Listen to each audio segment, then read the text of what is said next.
Hello, welcome. Today I'm going to be talking about painful menses. Menses, commonly referred to as cramps, okay, and medically referred to as dysmenorrhea. Dysmenorrhea. So this is a very common problem for very many ladies, and it's a physiologic thing. So sometimes it's physiologic, sometimes it's normal, sometimes it's as a result of a disease. Okay, that's what I'm here to explain. Okay, now the pain that you get when you're having your periods is usually as a result of constriction, or when your uterine wall contracts. Okay, when it contracts to get rid of the endometrial wall. Okay, to shed its endometrial wall, sawa, so that you can start another cycle of your menstrual period. Okay, now what are the causes of painful menses? To be able to know the causes, you have to know the two different types of painful menses, or the two different classification of painful menses, okay, or cramps. Sawa. So we usually classify it into two. We have primary and secondary. Primary and secondary. Primary cramps and secondary cramps, or primary dysmenorrhea and secondary dysmenorrhea.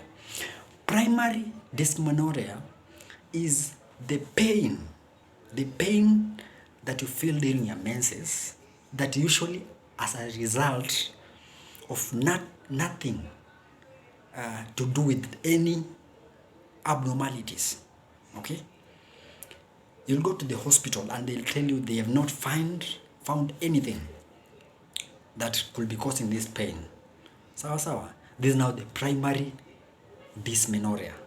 Okay, it usually comes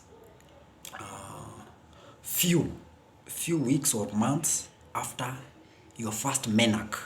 When I talk about menarche is the first menstrual flow that you have in your life. Okay, that's the reason why ukienda kwa hospitali they'll always ask you, ulianza kunyesha ukiwa na miaka ngapi? When you have this problem, ulianza kunyesha ukiwa na miaka ngapi? Okay, because when your menses or your first menarche is maybe at 17 years old, and then you start experiencing painful menses soon after that. Okay, that is more likely to be primary dysmenorrhea. Okay, it is more likely to be primary dysmenorrhea. If you go to the hospital, they'll look for things and they'll never find. Okay, it is usually just as a result of the physiological process that happens. Okay, and most of the time it relieves with age. Sawa. Pole ukiendelea kuzeeka, the pain goes down. And again, one very important thing that the primary dysmenorrhea ends from ni kama when you have a delivery. Ukizaa, your first delivery, after that utapata now you have very smooth menses without those pain. So those are some of the things that help to cut down the pain. Okay, but if the pain is so much, you can go to the hospital.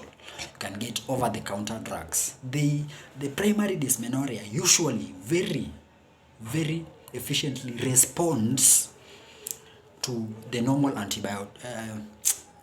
normal analgesics, the normal painkillers like brufen and diclofenac.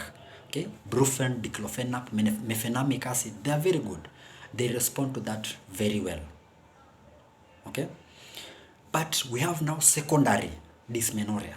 We talked about primary dysmenorrhea that usually happens when there is no any disease. But when we talk about secondary dysmenorrhea, we are talking about painful menses which comes as a result of a disease process, okay, which comes as a result of a disease process. This type of painful menses usually do not respond to normal analgesics or painkillers. They need more investigations and treatment. Usually, there's an underlying disease that causes this pain. Okay? When you have not treated the disease, you still have the pain. Another, a very good example of a disease that causes dysmenorrhea is endometriosis. Okay? Endometriosis. Endometriosis, for non-medics, it shouldn't bother you much, but it is when the lining of the uterus, the one that is usually shed, is found in places other than the uterus. Okay, it's found in places other than the uterus, maybe the vagina, maybe the abdomen. Okay, it causes painful menses. Another very good example of secondary dysmenorrhea is ovarian cysts. Ovarian cysts. And later on, I'm going to make a video about ovarian cysts. Okay, ovarian cysts, pelvic inflammatory disease, infections, that is sexually transmitted infections, infection of the vagina. Okay, they usually cause this type of dysmenorrhea or painful menses. Okay, now those two types are very important for you to understand as a person. This video is basically made for everyone. That's why I'm trying to avoid a lot of medical terminologies, because I want everyone else to be able to understand why they have the painful menses and how they can differentiate them, and if they go to the hospital, what they will be expecting from the medical practitioner. Okay, now if they'll tell you have a primary dysmenorrhea, it ends pole, they'll give you painkillers, and then they usually respond to painkillers, and then they also usually respond to the family planning pills. Okay, you may also be given that. The secondary causes, I've said it very well that they don't respond to this. They respond it, you'll just be relieved for some time, but then it will come back because there's a primary cause. There's a problem that is underlying there that needs to be treated, either an infection, ovarian cysts, pelvic inflammatory disease, a structural vaginal or cervical problem that is causing you to have the painful menses. Okay, so when you have painful menses, you can visit the facility. You can give the best advice that can be able to assist you. This video is basically to be able to make you understand that particular process. I'm going to do a very good short video about the menstrual flow.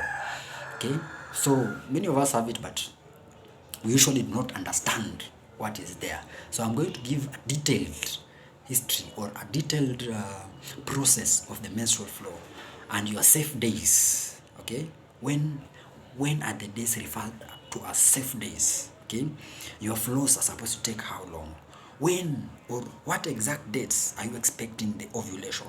And what symptoms will you be having during your ovulation? I'm going to explain that during our next lesson. Okay, so today, hope you have understood. If you have painful menses, think about those two things. Go to the facility.